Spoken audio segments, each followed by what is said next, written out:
that you come to the market when the rest of the people are unable to grow vegetables because of disease pressure or other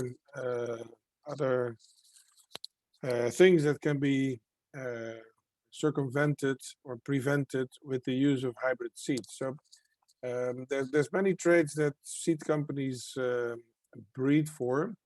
It could be storability, it could be eating quality, it could be transportability, but it definitely one of the major traits is also to be able to produce in the rainy season when most of the other competitors and the other farm are using regular seeds or OP seeds or even farm safe seeds. They cannot. So again, it is through off-season production that East West Seed made its success in Asia, and it is our firm intention to make off-season production to facilitate off-season production for the farmers of Africa. So after 40 years, East West has come to Africa with a similar approach as how we developed the market in Asia. Whereas we definitely keep in mind that our true objective of developing the market is for the smallholder farmers to increase their yield and to get a better livelihood. That is truly the mission of East West Seed, by providing better seeds and quality training to enable farmers to generate a better income for themselves. So in a nutshell, that is the mission of East West Seed. Today's session is about off-season production, and for a more technical background of off-season production, I will give the floor back to Hadiza Yara, our local business development manager. Hadiza.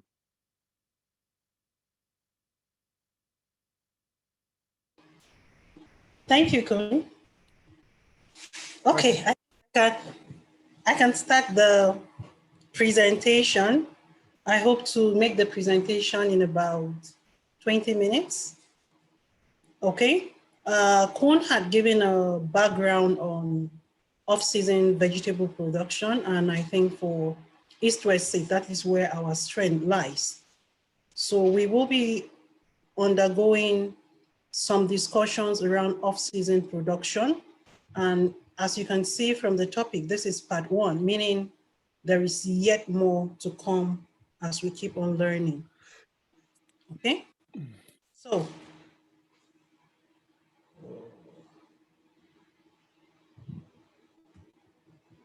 right. So we may wonder what is off-season vegetable production, and there is a lot of confusion around what off-season vegetable production is. Most people have the perception that once it's the raining season, that is what connotes off-season vegetable production. But I will be enlightening you on what off-season vegetable production is, because it depends on what crop you're talking about. Sometimes the dry season can be the off season of a particular vegetable.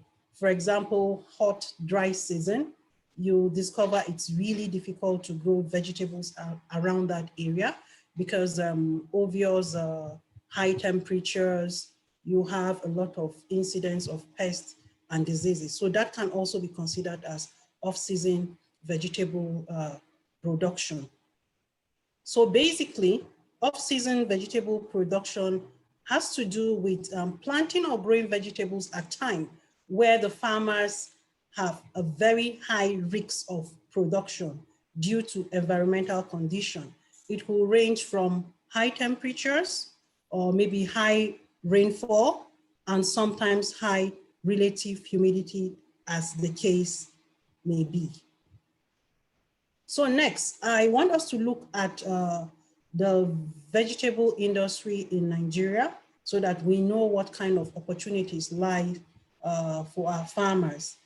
Today, we will be talking more of business than the usual technical things we talk about. So intentionally, today we look at business, and then maybe the next series we go deeper into more technical issues. So Nigeria is situated in the tropics, and for production, we try to look at different elevations or altitudes. In Nigeria, we have three basic elevations. We have the tropical lowland, very much to the southern part of the country. We have the tropical mid elevation, which ranges from the middle belt up to the north, but then distinctively we have the Jos Plateau and the Mambila Plateau, which lies around the highland of about 1,300 meters above sea level.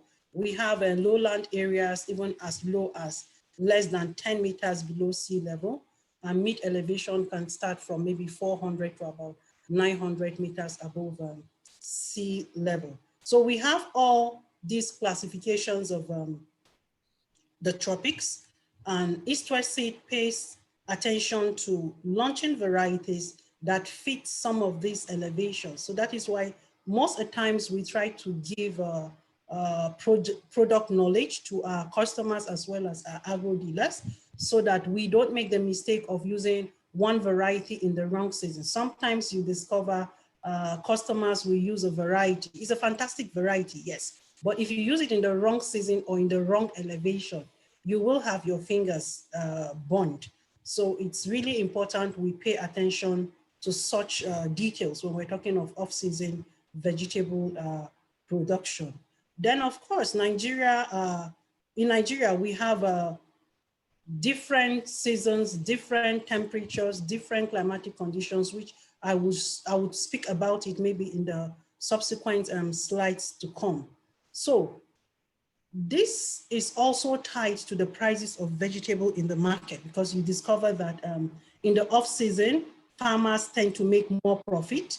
Of course, don't forget, you're growing the vegetable in a very difficult period where there is high risk, and demand is also high at that period.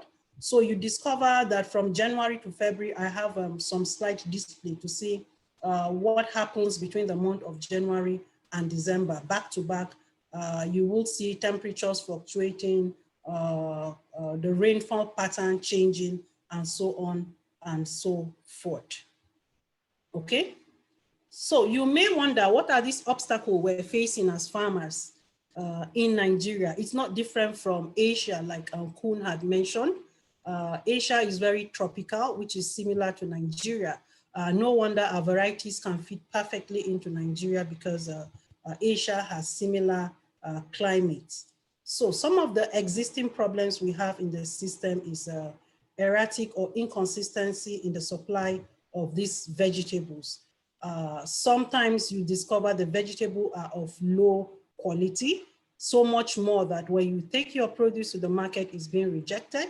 Maybe the tomato is sour, or it's too tiny, or it finds it difficult to get ripe around July, August, and so on and so forth. Then we have also cases where,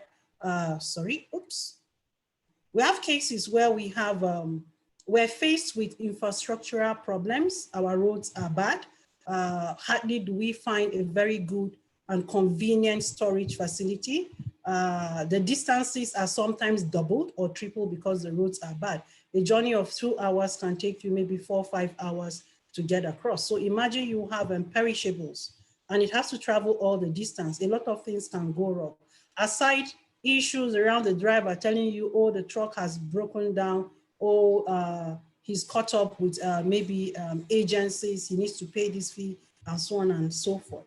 So these problems or challenges exist in the system. So that is why farmers need to look into having varieties that has a long shelf life compared to the local varieties that are being planted around the country. There is also limited access to reliable market information. Sometimes there is a big disconnect from where the information is and then the beneficiaries of the information.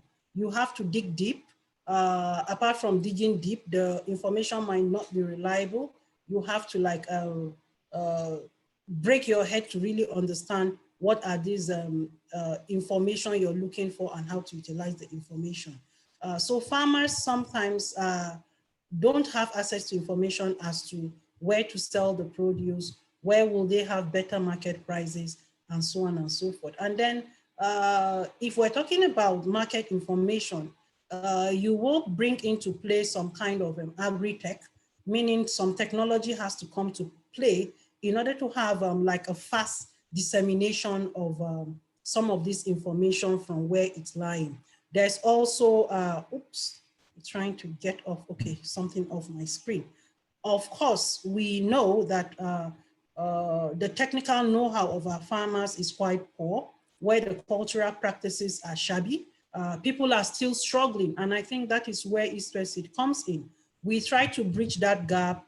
On so many media, we have boots on the field, we have WhatsApp platforms for our farmers to render some kind of after-sales services so that farmers are able to make the maximum out of these hybrid varieties they're buying. We also see cases where there is inappropriate post-harvest handling. As simple as knowing the stage to like harvest a tomato is really a big headache to our farmers, because sometimes the tomatoes are being harvested quite ripe, and before it gets to the market, 30 to 40% is gone bad. There is also challenges around high cost of inputs, and not just high cost of input, but even the availability of that input, because you see farmers that will tell you, well, I don't care how much the input is, as long as I can get it. And not just getting it, as long as it's reliable, meaning it's genuine. There is not a fake one. You hear stories of farmers buying maybe seeds that are fake. And there has been a lot of campaign by the National Agricultural Seed Council around fake seeds, especially at the beginning of a raining season like this. So these are some of the obstacles we're facing amidst other challenges. Furthermore, we discovered that smallholder vegetable farmers are unaware of quantities of maybe vegetable, as simple as what quantity of tomato do I need on a hectare? It's really difficult. As simple as, okay, what is the spacing I should use during the rain season, and spacing I should use in the dry season is also yet another big problem which we need to deal with. That aside, I just want to talk a little bit about the tropics, which I mentioned earlier. Basically, there are two major seasons, the rainy season and the dry season. And don't forget behind your mind that the rainy season can be the off season for a particular crop, and the dry season can also be the off season for a particular crop. So we shouldn't take it that the rainy season is what we refer to as the off season. But as a way of emphasis for this, for the purpose of this discussion, we're looking at the rainy season because we're about to enter the rainy season, and probably we'll make more arrangement or a better arrangement to discuss the dry season as an off season for some other vegetable production as the year unrolls. So we have the rainy season generally between the month of June and November. We're not just trying to look at, okay, the northern part or the southern part. We're just looking at the period where the rains are stable. So this is what we refer to as the rainy season. And the dry season during the month of December to May. But then don't forget, the dry season is classified into two. We have the cold dry season, we have the hot dry season. Usually, particularly the hot dry season is always the off season for vegetable production. The cold dry season, almost every variety will fit in because there is less challenges of pests, diseases, the temperature is cool, and so on and so forth. So before us here, we see the production cycle. And of course, for farmers, it's good we think outside the box to see where we can make good margins. Somebody once told me a story that his father is a farmer in the Netherlands, and usually farmers sometimes go to agricultural agencies to ask, oh, what do you think will be expensive this year? And you know, once it's on the record, just like, of course, we had the issue of onion shortages, the prices were quite high, and you see everybody is up trying to grow onion because the last season it was really expensive. So he said his father is a wise man, and once he makes his inquiry, what's going to be expensive this season? Maybe it's tomato. Then you discover every other person or all the farmers around that area are growing tomato. So he said his father does the contrary. When he inquires and hear, oh, onion will be expensive, then his father will say, oh no, I'm not going to grow onion because everybody is growing onion. So this is like thinking outside the box. But here we are with data in real time to show us the fluctuation between availability and shortages, right? But then let me concentrate on the slide before me. We have back-to-back a diagram before us showing us transition in terms of weather conditions from March to another March. And then you discover from March, let's say March 2019 or 2020, it's dry. And then there is a transition between April and June where the rainfall pattern is not very stable. You might have it quite okay, but it's not enough to maybe sustain your crops. You might have to like come up with additional supplementary irrigation. But from the month of June to sometimes maybe November, December, it all depends on if you're in the northern part of the country or you're in the southern part. But that is a period where you see the rain stabilizing, and it gets to its peak around July, August, September.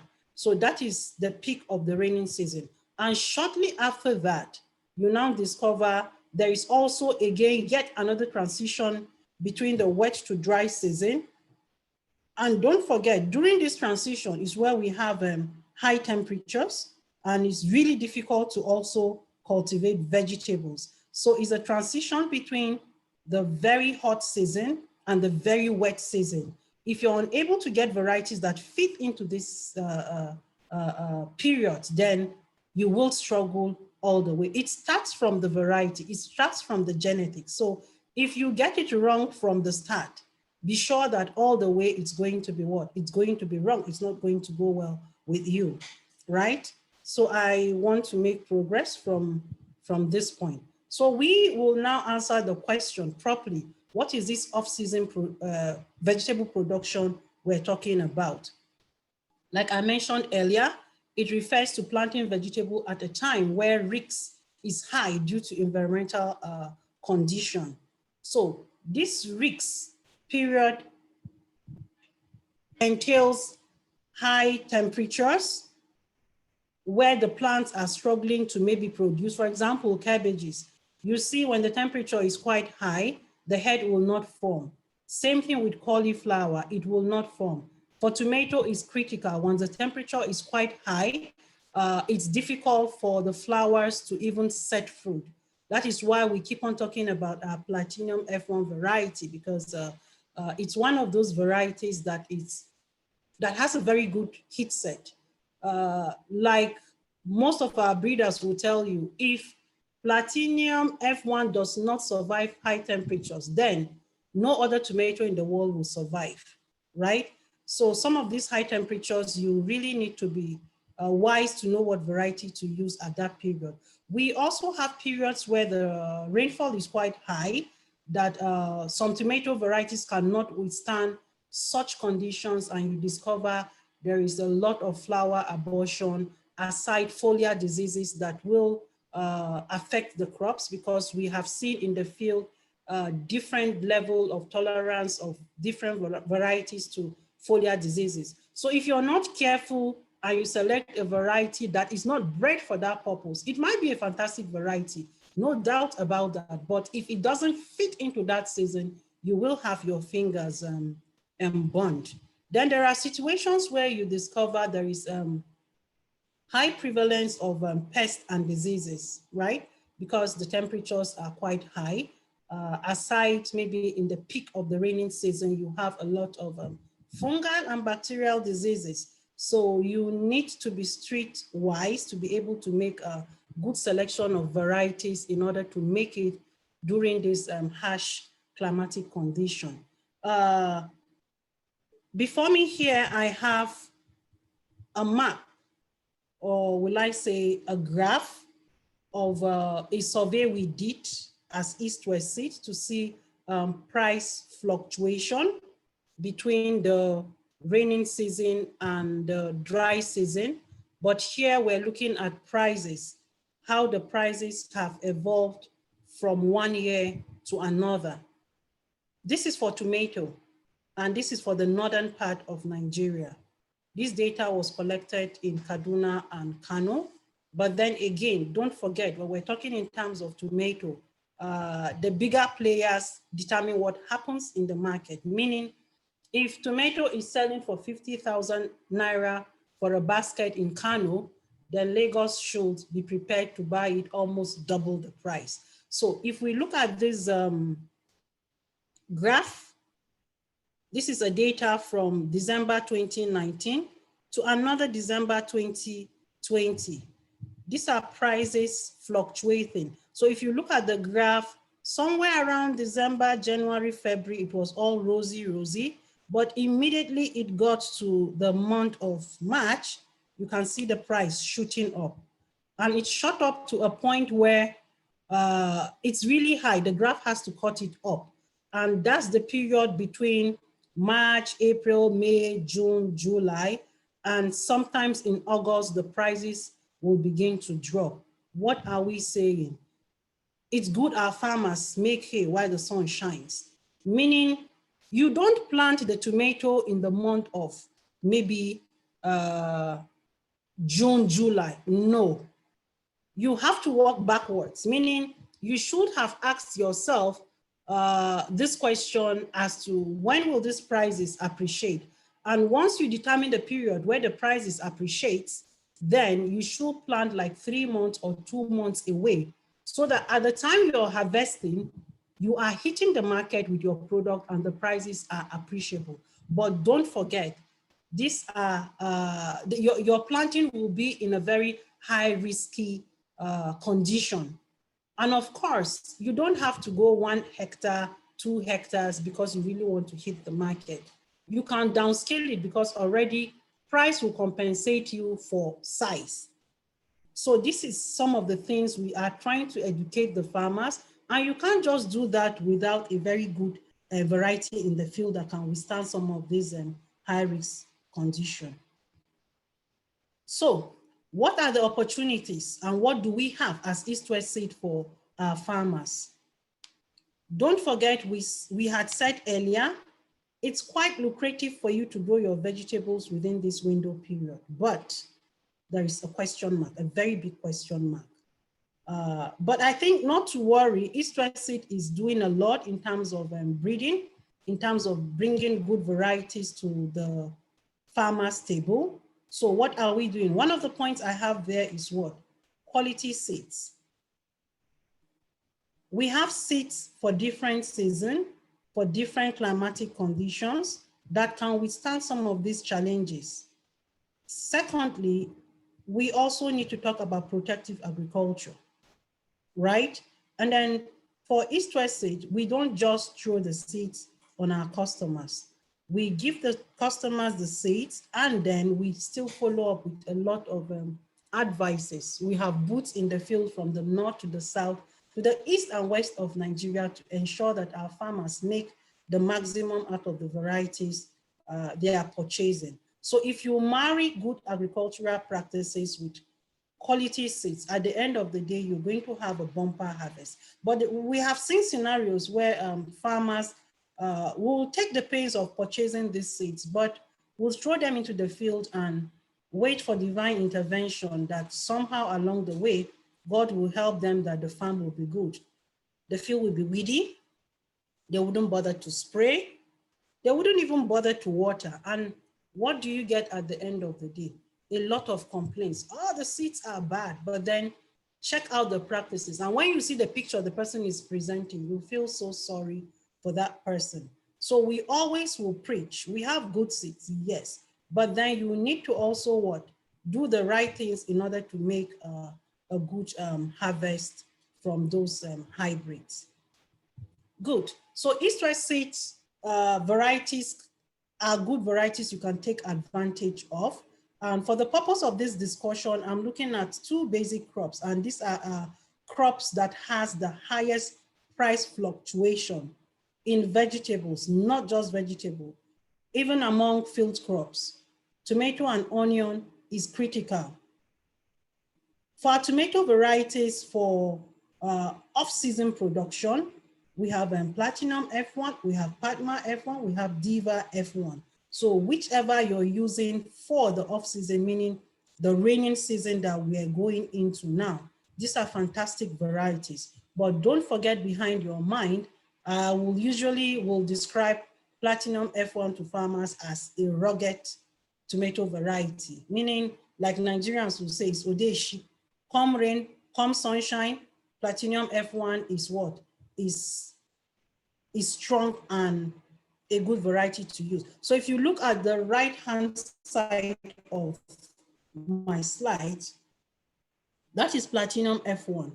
You can see the good quality that it has. It's firm, very good shelf life. Sometimes you hear people saying, oh, the sizes are small. Yes, the sizes are small if you don't do the right things. But if you go into the field where you see farmers doing the gaps that I spoke about in the earlier slide, you discover that you don't even call it small. And then sometimes, again, I tell farmers, if you're planting sometimes in the month of February, March, April, where the temperatures are high, you have incidents of pests and diseases, and then no other tomato variety is surviving, and you get your harvest maybe sometimes in May, June, July, size doesn't become an issue because there is no tomato variety in the market. What you see is really horrible. I was in Kano this week, and I attended a field day where we have Platinum F1. In fact, I was even tempted to buy a basket because it was so beautiful. And then when I walked into the market and I saw the tomato in the market, they are really horrible. And then the farmers are in a hurry to harvest because the temperatures are getting so high. You see a lot of unripe tomatoes, completely green in the basket because the farmers are in a hurry to leave the field or probably plow or make their ridges for the getting ready for the wet season. So I think size is not an issue, like I will always tell people, because when you will be harvesting that variety, no other varieties in the market for you to see, to even compare. There's nothing to compare to. There is also Padma F1. Padma F1 is right in the middle of the pictures that I have on display. Fantastic variety for the raining season because this is a variety that was developed on the island of Java, where they have 12 months of rainfall. And then these guys have to eat. So this particular variety thrives well in the raining season. Then I'm coming to onion. Onion, we have a very good variety that is Prema. Prema is also like Platinum F1. Like I'll call it, is an Odeshi. Raining season, dry season, you're good to go. But then again, I keep on telling farmers, there is a window period where you should grow it. And then the perception of it's a raining season variety does not mean that in the middle of the rainy season, you should plant it, right? Like at the peaks, maybe in July, August. It's a very bad window to plant any other onion variety. But like we have said earlier, where you see the price is going high, you have to work backwards. Meaning sometimes in March, April, you should have been able to do your nursery, do the transplanting. Don't forget onion, plus or minus is about 120 days. That's like 4 months. So moving into the raining season about 4 months, when nobody has onion, you will be harvesting your onion. So these are good varieties you can take advantage of. To discuss a little bit around business, if you look at the data or the statistics of tomato and onion, in the main season where you have glut, for example, tomato within the months of January to maybe early March, prices are at rock bottom prices. There are cases where I have seen it's even more expensive to transport the tomato, so much more that the farmer will just abandon it, because if to transport the tomato is 5,000 and what you're selling is 3,500, it absolutely does not make sense. Like this year I had in Gombe, farmers were running away from what? From the tomato they've harvested from their farm, because a basket was selling for almost 300 island. So it makes no sense for such a farmer to sell, because you're going to incur a lot of cost around transportation from the farm to the market. So tomato can go as low as what? 15 naira per kilo in the main season. But get to the off season, it can go as high as 4 100 naira per kilo. So the question is, why don't our farmers take advantages of some of these opportunities we're putting on their table with good varieties? Onion, in the main season, sometimes around March, April, which is now, onion can go as low as 40 naira per kilo. But amazingly, sometimes it can go as high as 350 naira per kilo. Last year, it went almost as high as 500 to 600 naira per kilo where there is no onion in the market. Okay, I think I'm done with my presentation. Thank you very much. Thank you so much, Hadiza. You know, I've learned some things, and now I know when to nurse tomatoes and when to plant my onions, because I want to smile to the bank this year. So thank you for the expose, and I hope we all got that. Thank you so much. And guys, I think we should really appreciate East West, because not only do they launch varieties that fit our topic, after going through extensive research, they also give us information and advise farmers on various techniques. Now we have opportunities, we've learned a bit, and thank you so much, Hadiza. We are really grateful. I think now we can go into the question and answer session. I'll see if we have questions in the chat. Please, everyone, you can send your questions through chat, clarifications, suggestions, everything. You can please send it. And if time permits, we would have some people speak after the session. So everyone is thanking you for the insightful presentation. Thank you so much. Somebody sent a question to my phone earlier, so I think I will start with that. And this is a question. What is the recommended spacing for wet and dry season planting of tomatoes? And is that applicable to tomatoes only? You get that?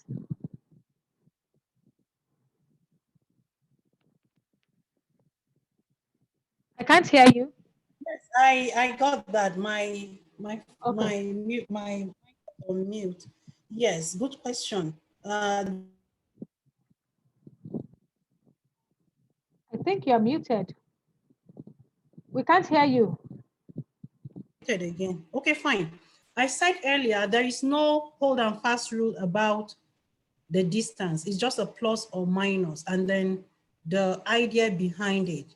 The distances we will recommend from the north to the south sometimes will vary. Ideally, as a rule of the thumb, in the dry season, you can afford to bring closer. And then, you know, in whatever we do, you will like to ask, okay, what is the rationale behind doing such a thing? Why do we have to space closer in the dry season, and in the rainy season, we try to put further apart? The answer is this. In the rainy season, you have a lot of prevalence of fungal and bacterial diseases. Don't forget, if you are familiar with the disease triangle, you need what? You need an enabling environment for the pathogen to survive. You need the pathogen itself to be in existence, and you need a host.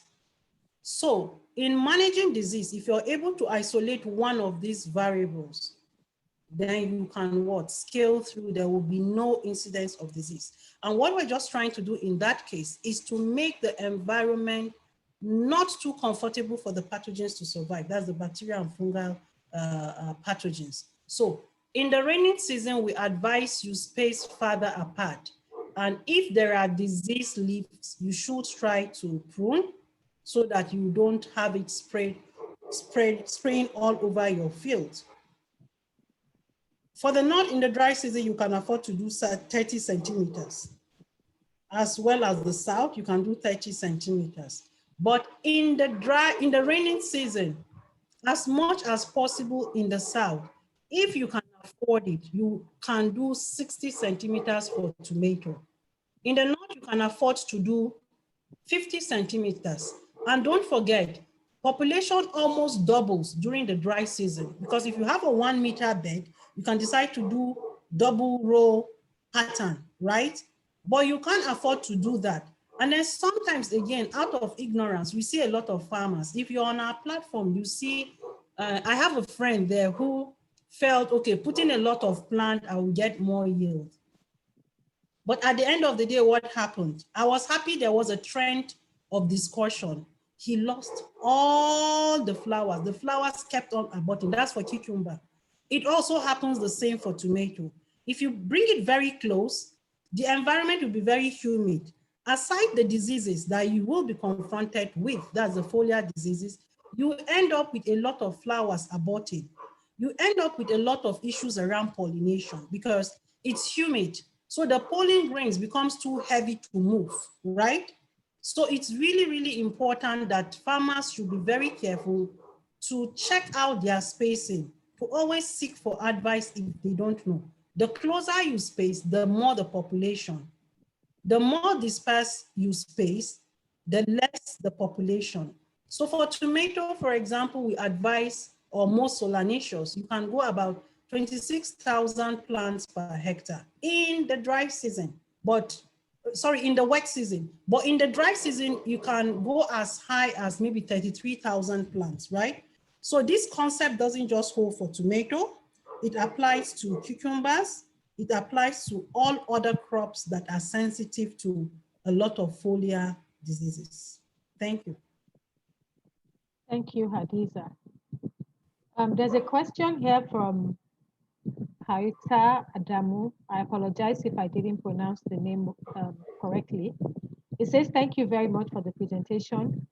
When do you advise farmers using East-West seed to start planting tomatoes this rainy season in Kano? In Kano? Yes. Ah, okay. Like I mentioned earlier, East-West Seeds is a company that wants to see farmers grow at all seasons. And we can tell you, you can plant in all season if you know your onion, starting from the selection of varieties and doing the right agronomic practices.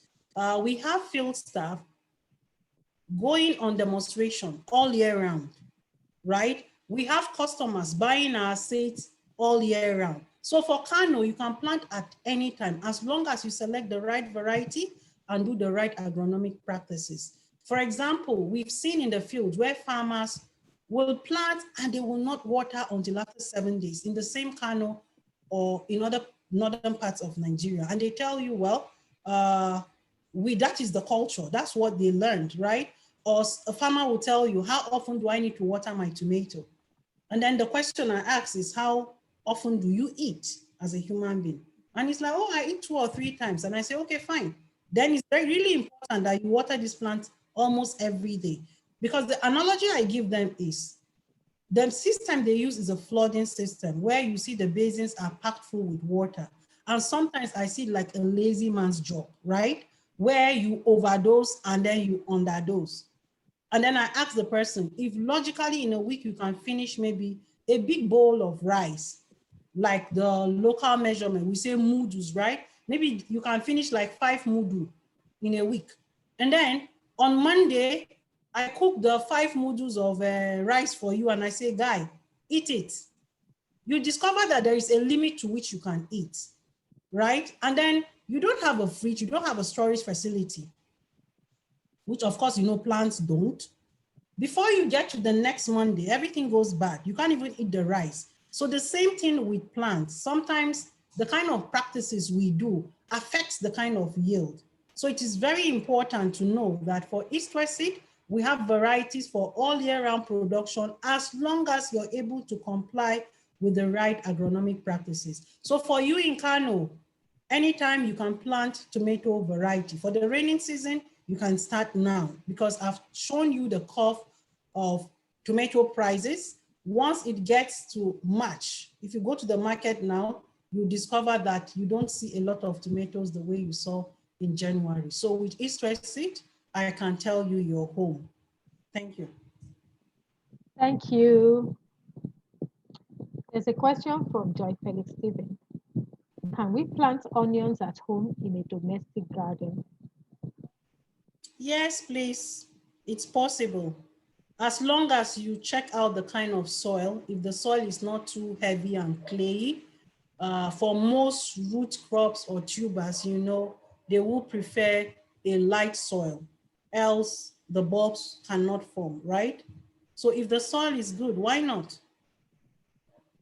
Okay, thank you. A lot of people are asking for the recording of this webinar.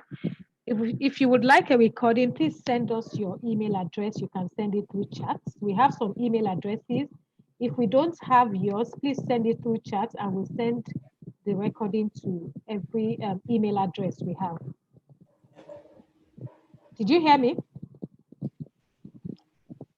Are you struggling to hear me, Adiza? No, at all. Okay, great. Okay, so Bashir Abubakar is asking, no, he's not asking, he's requesting for us to organize webinars to teach him how to grow tomatoes and onions from the beginning to the end, because he could not attend your various field trainings. I think we did a lot on tomatoes in the past. Sure. We're planning to come up with trainings on onions. So if we have your email address, we'll send you the invite as we get the topics. But note that webinars and trainings for East-West Seeds come up every other month. So we've had it now. This is April. We probably would have the next one in June. Or if there's popular demand, we can have it in May. So, but we have that every other month for East-West Seed. That's for a lot of people are saying thank you. If I want to use East-West Seed for off-season vegetables, how accessible are the seeds and technical assistance in Lagos? If available, how do we get the contacts? The person is asking of the seeds? Accessibility. Off-season, East-West Seed off-season vegetables, the accessibility of the seeds and technical assistance in Lagos. Yeah, for example, what we encourage people to grow around this season for tomato is Platinum F1. And I think we have a lot of seeds in stock, right? So you can have that. And of course, we have our distributor in Lagos. And sometimes if you look at the human resource we have, it's really difficult to go one-on-one. But then we have quick platforms and quick chats where we have farmers on board. You ask your question in real time, you send pictures, and then we're able to advise you, because that is the most efficient way for us to work. Yeah. Thank you, Adiza. I'm smiling because there's a very interesting question here. Okay. It's from Kayode Idowu. And it says, this is an insightful presentation. Thank you to the host, East-West and Adiza. My question is, if we all target off-season production, do we just chill during on-season production, since we all know there will be glut that period and nobody wants to lose money? What's your advice, opinion, and suggestion during that period of on-season? Okay, nice question. If you listen carefully, I said there are vegetables that have the off season as the raining season, and then the dry season as the off season. For example, if you look at the trend, you have to monitor crops, right? If you look at vegetables, particularly tomato, you see a glut around January, February, March. That's the period you have tomato. I give you yet another example of another crop, okra. At that period is an off season for okra, right? Where you see there is no okra, because the main season for okra is wet season. And the dry season is the off season for okra, which is the other way around with some other vegetables. So it's up to you to seize the opportunity to understand various vegetables with the various fluctuations we're having in the market and where that niche market is, and you take opportunity to cultivate such vegetables. Thank you. Thank you. Ismail Adamu is asking, how many seeds would you recommend in a cement bag for cucumber?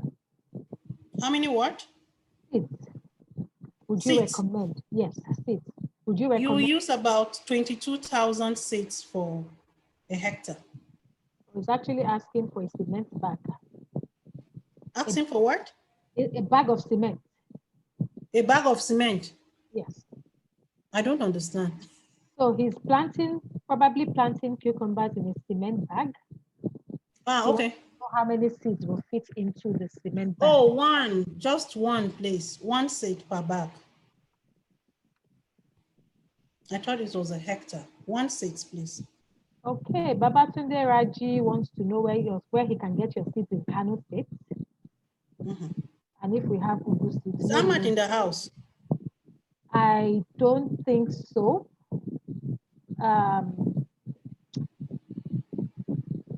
Is Bakari in the house?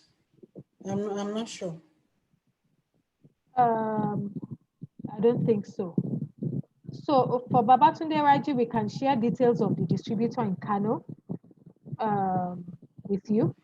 We'll put his details on the chat before we finish. Okay, so Kun had to leave. He says bye-bye, that he has to go in for something and that he appreciates the content and the audience and he wishes us windfall profits during the off-season vegetable production. Thank you, Kun. I think he's off now, but he sent that message. A lot of email addresses for the recording. Trying to get more questions. Great fun for this rest, keep it up. How I wish your presentation defined those vegetables and their respective off seasons in a tablet form. A novice farmer like me would have found it easier to distinguish. That's from Lawal Soba. So Lawal is looking at something in a tabular form that would assist him or her to make an informed decision. I think he's new in the business. Trying to get more questions. I think that's all the questions we have for now. Okay, no, there's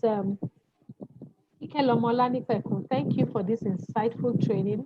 Could you kindly help us with a chart that contains the on and off seasons for vegetables so that we can know the right time to invest all through the year? So it's the same thing that Lawal is asking. Did you get that? Yeah, sure. We have two people that have requested for the same thing. Where are you based? Adekunle Adekoya, I don't understand your question. Is it where you can get distributors? Where you can get East-West distributors? Or I don't understand your question. So if you want to ask the question, Adekunle Adekoya, please. And I'll unmute you to ask your question. Okay, so copies of the presentation, yeah. So we'll send the recording. And I think that's all the questions we have for now. Do you have any more questions? We just allow maybe one or two people to speak if they want to. I think we have about 5 minutes. If anyone would like to make a suggestion or ask a question, you could please use the raise hand function and we'll unmute you so that you can ask. I think we can take about 2 people.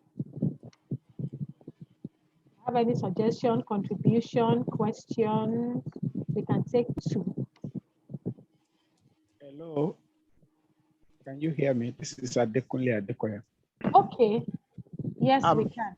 I'm trying to find out where can I meet you one-on-one, maybe for consultancy services, for farm setup.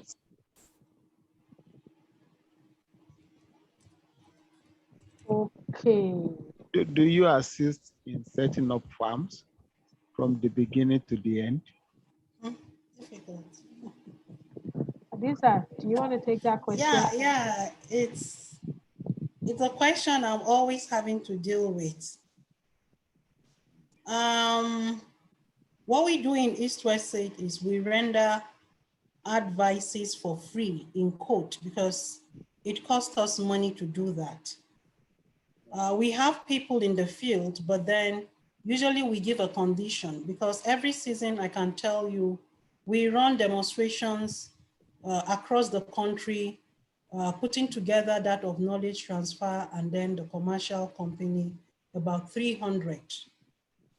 It's impossible to deal with one person and one farm, which we don't advise and we don't do.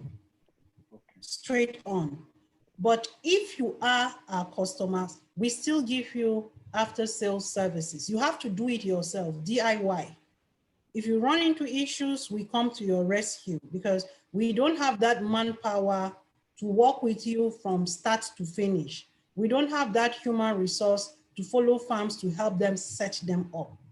We advise based on availability. And then we have always told people, as much as possible, tap from our online platforms. If you have issue in real time, please you shout out. There are times where we organize trainings, sometimes for our staff internally, and we make it open. Hey, there is a training you can key in.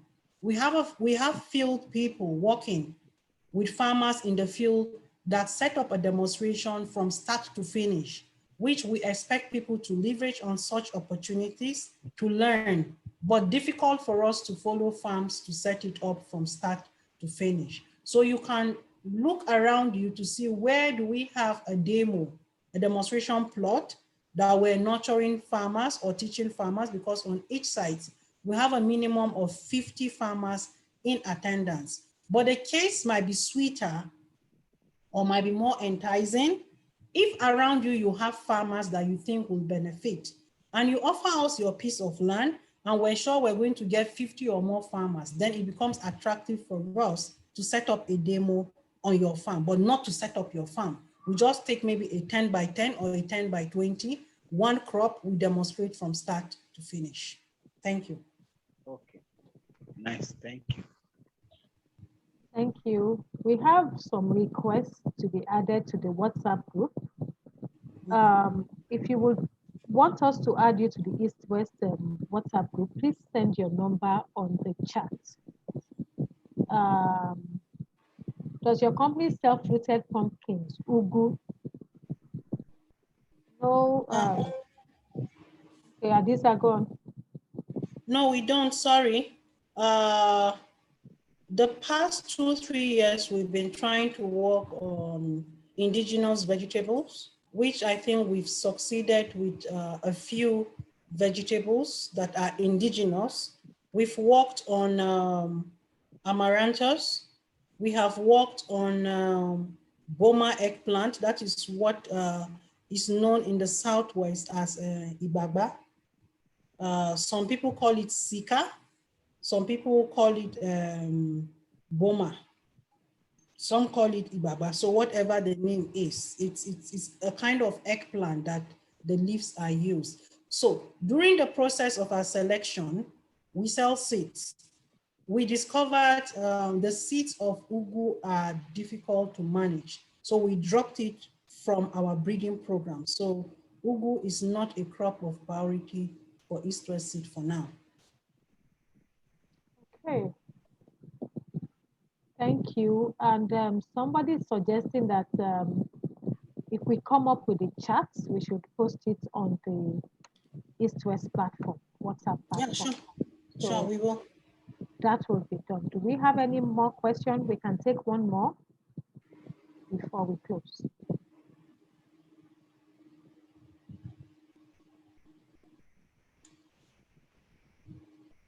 I don't think we have, and I think I've gotten all the questions. So people are still sending their details for the. Yeah, I want to see how I can pick it. I've been picking some. Okay. Yeah. Okay, so I think while we're doing that, maybe I'll just give the vote of thanks. We'll give you about 2 more minutes to send your details so that we can add you to the WhatsApp group.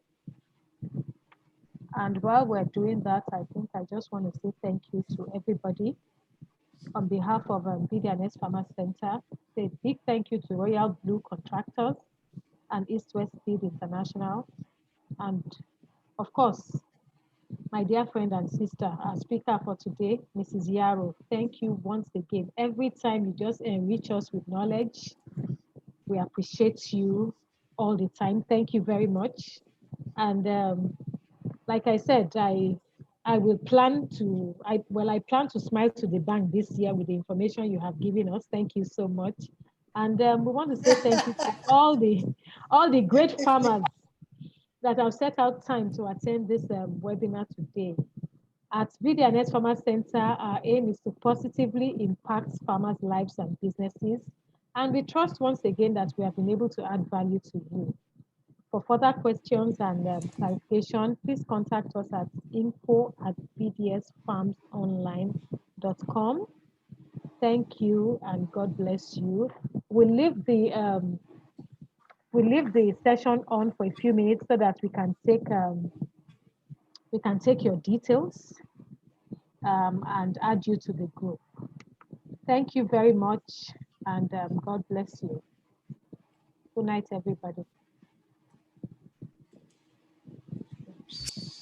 Shey you dey face wahala to hire farm hand wey dey reliable and hardworking? Shey you dey face yawa of steal from the people dem wey dey work for you? Shey the profit wey you dey make now no reach wetin you suppose dey make because people wey dey work for you no dey honest, dem no just send you? We don carry Know Your Farm Hands come. Make you download Know Your Farm Hands app from Play Store on top your Android device, come start to dey register your farm hands for free. If you don register on this app, you go fit verify the worker wey you get mind to hire to work on top your farm. Because farmers wey be like you don add each farm hand on top there and dem don talk wetin dem know about dem for there sef. The only thing wey you need to do na to put your information for there, open account, then just log inside the app. After that, if you click for the corner wey dey the bottom left, you go fit search for the farm hand wey you wan hire with their names, email and phone number until you see the farm hand wey you dey find.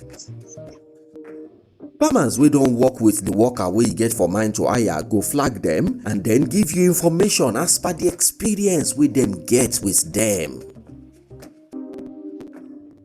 Make you sef register your own farm hands on top the app and you fit come carry their fingerprint put for there. Yes, this one go be like unique identification for each farm hand.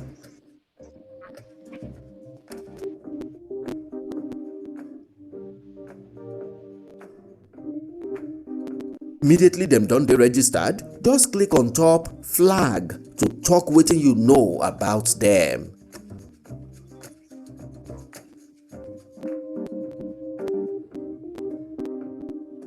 If you need help as you dey do all of this, just send email to support@knowyourfarmhands.ng abi make you phone 0705 3680 191 or 0809 091 5139. Sabi your farm hands make you for free from stress. Free from stress.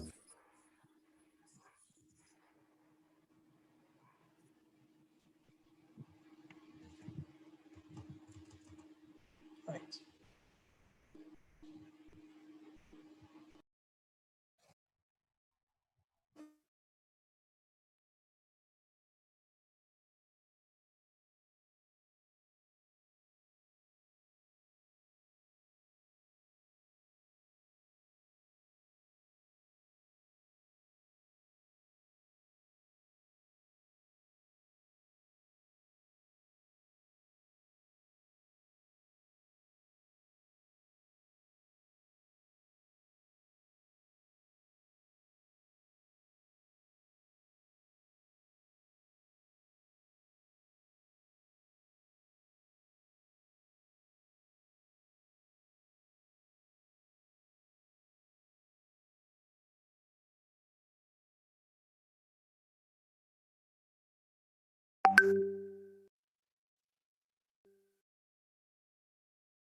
Has hiring reliable and hardworking farm hands been a nightmare for you?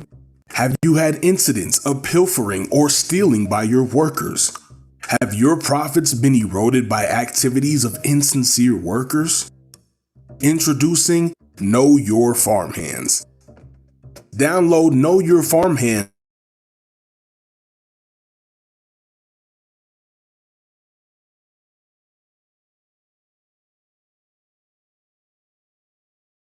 farm workers.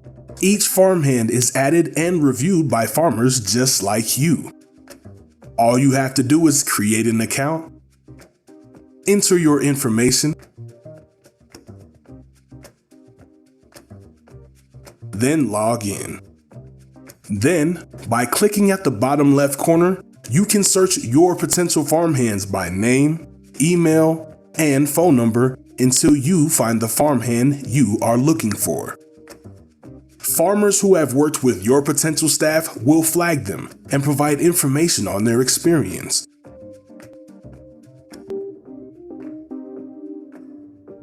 Register your own farmhands on the app. Their fingerprints can then be captured as a unique identification for each farmhand.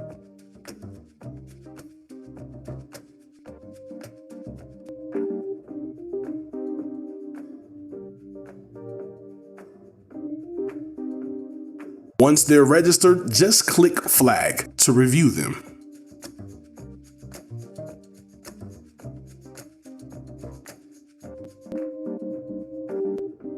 If you need help along the way, send an email to support@knowyourfarmhands.ng or phone either 0705 368 0191 or 0809 091 5139.